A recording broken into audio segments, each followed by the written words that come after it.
Salam değerli izleyiciler. Yine ben Eşkin Ofsal olarak hal-hazırda sizler üçün Binə Savqaz arasında dostlar.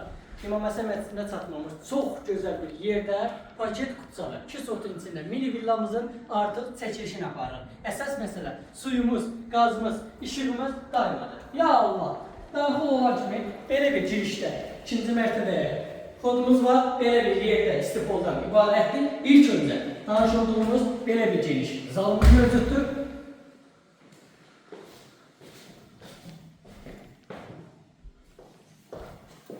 Və daxil olanda belə bir sanitar boşluq hissəsi mövcuddur, yer istifoldan ibarətdir. Belə bir mətbəx hissəsi mövcuddur, yer istifoldan ibarətdir. Belə bir geniş yataq otağı mövcuddur dostlar. Keçirik ikinci mərtəbəyə inşallah sizi tanış etməyə. Dostlar, hal-hazırda ikinci mərtəbənin balkon hissəsindəyik. Mənzərə göz qabağındadır. Vaxtımızı itirmədən evə daxil olaraq.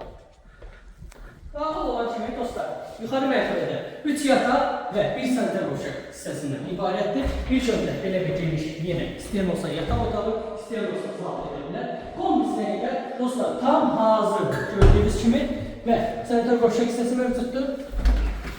Eyni ləzzətdə bir yataq otağı və 2 yataq otağı. Keçək əsas məsələyə. Dostlar, evimizin qiyməti 120 minə deyilir, real olsa super endirim